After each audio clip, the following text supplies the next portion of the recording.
Hello listener, my YouTube channel engineer রাজনের পক্ষ থেকে আপনাদের জন্য খুব ভালো একটা টিপস নিয়ে আসছি।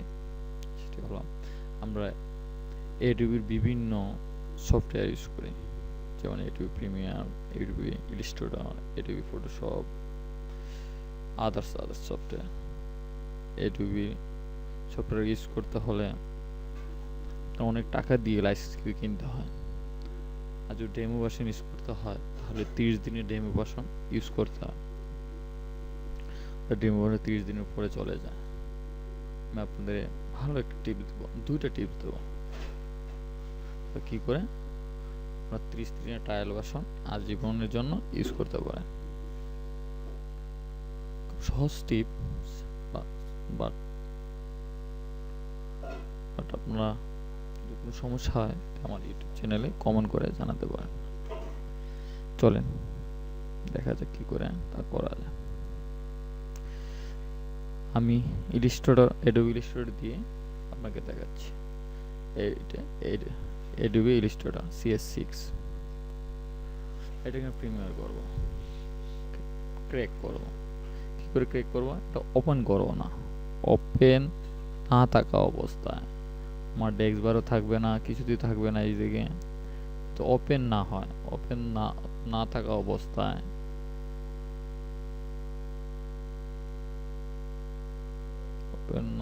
অবস্থায় আমরা ক্লিক করব।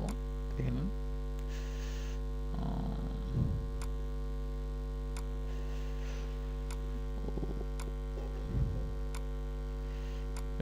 সব যাদের 32 বিট আছে 32 বিট, 64 বিট 64 বিট। এই ছোট একটা ফাইল কপি করে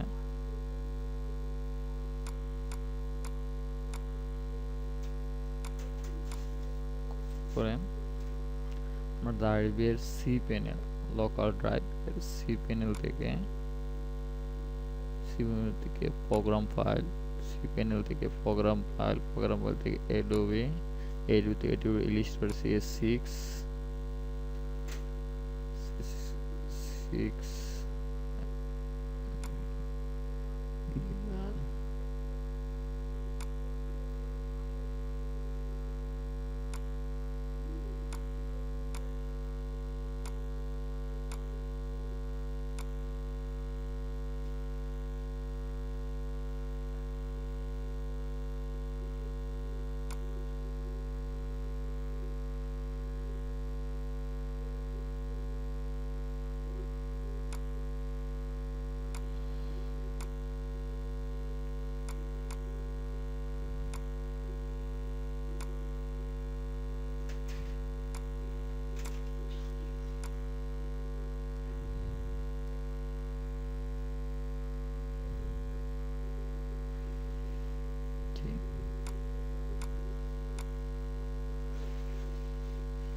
এডোবি C6 থেকে এই ফোল্ডারের ভিতর থেকে সাপোর্ট ফোল্ডারে যাব। সাপোর্ট ফোল্ডার থেকে ইকুয়েট না গিয়ে কন্টেন্টস উইন্ডোজ এখানে এসে পেস্ট করে দেব।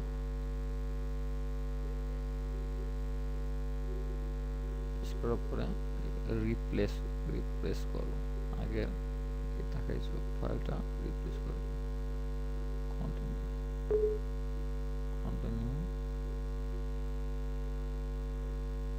এখন আমরা এডোবি ইলাস্ট্রেটর ওপেন করব।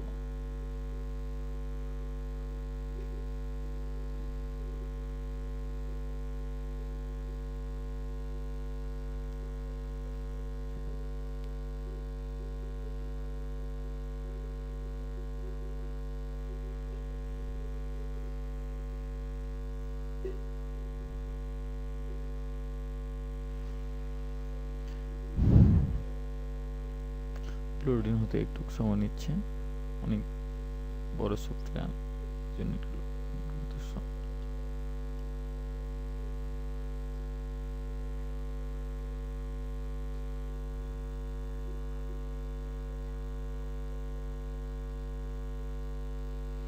ওপেন হয়ে গেল এটুকু ফটোশপ। দেখেন কোন কমেন্ট, ট্রায়াল ভার্সনে কোন কমেন্টই আসে নাই।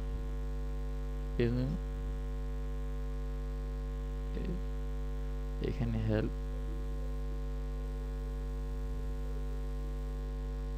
ডিরেক্টলি প্রোডাকশন দিয়েছি, ফুল ভার্সন হয়ে গেছে। আজীবনের জন্য এটা ইউজ করতে পারে। অথবা 30 দিনের, যদি 30 দিন ট্রায়াল ভার্সন ইউজ করতে চান, 30 দিনের ট্রায়াল ভার্সন আজীবন ইউজ করতে চান, তাহলে এই টাইম মেনু থেকে আপনি যে টাইম রেজিস্ট্রেশন করছেন সেই টাইমটা ব্যাকে নিয়ে আসলে, ধরেন আজকে এই 23 তারিখ, এপ্রিলের 17 তারিখ, 23 তারিখ, আমার ট্রায়াল ভার্সনটা এই 23 তারিখ শেষ হয়ে যায়। শেষ হওয়ার পরে আর এটুকুই লিস্ট চলবে না। তাহলে আমার কি করতে হবে? আমরা ধরেন 2 তারিখ ইনস্টল করছি, 23 তারিখ, 30 দিন শেষ হয়ে গেছে। তাহলে আমরা কি করব? আবার এই ঘড়ির কাঁটাটা 2 তারিখ দিয়ে দেব। 2 তারিখ দেওয়ার পরেই এই ডেটটা যখন 2 তারিখ দেব, আবার এডিবি ফটোশপ 2 তারিখের কাছে চলে যাব। আবার এরকম করে আমরা আজীবন ইউজ করতে পারবো। বুঝছেন?